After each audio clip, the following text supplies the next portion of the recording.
নমস্কার বন্ধুরা, শুভ সকাল। রিপাস ডিমে সকলকে স্বাগতম। তোমরা সবাই কেমন আছো? আমি তোমাদের আশীর্বাদ ঠাকুর খুবই ভালো আছি। তো চলে আসলাম আবার একটি ভিডিও নিয়ে। সকালবেলা বাসি কাজ টাজ কমপ্লিট করে রেখে স্নান টান করে নিয়ে পূজা করে চলে আসলাম আর কি তোমাদের মধ্যে। এদিকে বৌদিও চেঞ্জ করা হয়ে গিয়েছে, মানে বৌদিও স্নান করে নিয়েছে। তো এখন রান্নাবাড়ি করতে হবে। সকালে রান্না কিন্তু করে দিয়েছি, আর দুপুরে রান্নাবাড়ি এখন করব, তো সেই কারণেই আর কি চলে আসলাম। তো ঠিক আছে, দেখতে থাকো সারাদিনের ভিডিও। সকালে একটু রান্না করেছিলাম, সেদ্ধ ভাত রান্না করেছি, তারপরে একটু ছোটো মাছের পাতলা করে তরকারি দিয়ে ঝোল করে দিয়েছিলাম, সেটা নিয়ে খাবার নিয়ে গিয়েছি। আর এই যে আমি বৌদির সঙ্গে কী যেন বিষয় নিয়ে কথাবার্তা বলতেছি আর কাজ করতেছি। তো ঠিক আছে বন্ধুরা, দেখতে থাকো সারাদিনের ভিডিওটা।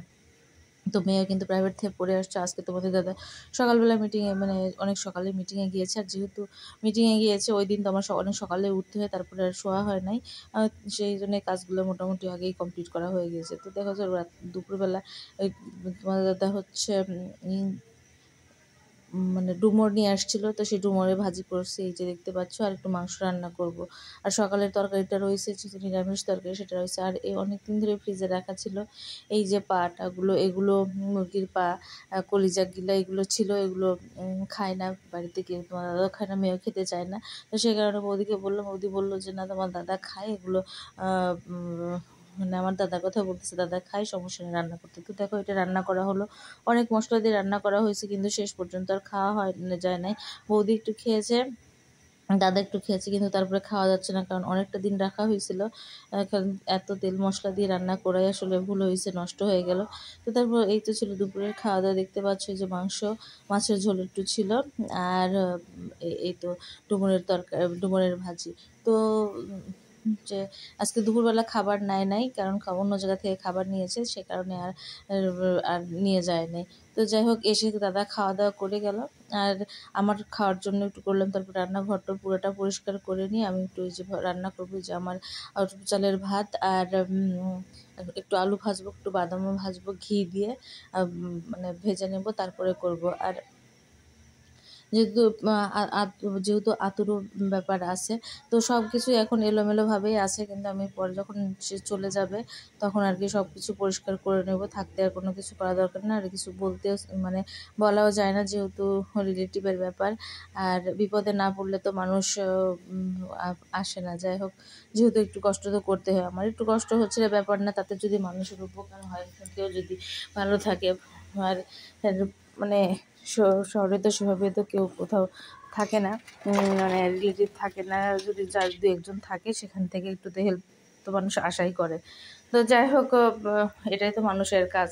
তো আমি আমার জন্য খাবারটা করে নিব, আলু ভাজি। তো তরকারিটাকে করলে হতো, কিন্তু আর তরকারি করার ইচ্ছে করতেছে না, কয়েকদিন ধরে সবই খাওয়া হচ্ছে দিন করে।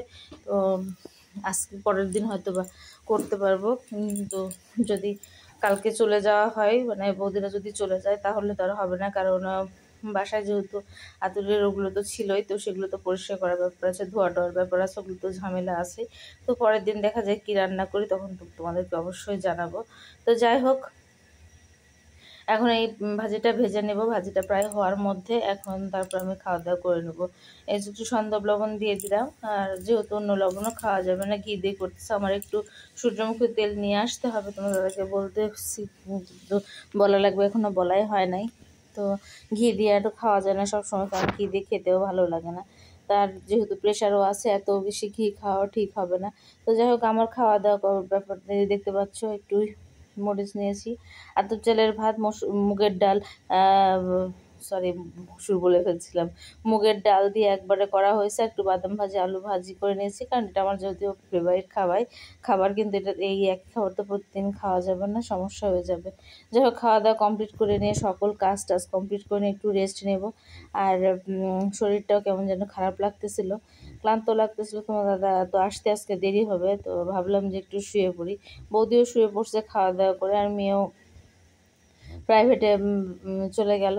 তো সে কারণে আর আমি ভাবতেছি তো না, মেয়ে প্রাইভেট তো করেই আসছে, তারপর আর বিকেলে কোনো প্রাইভেট ছিল না, মেয়েও রেস্টে নিচ্ছে, তো ভাবতেছি আমি তাহলে একটু ঘুমিয়ে নিই। তো এই যে ব্যাপার।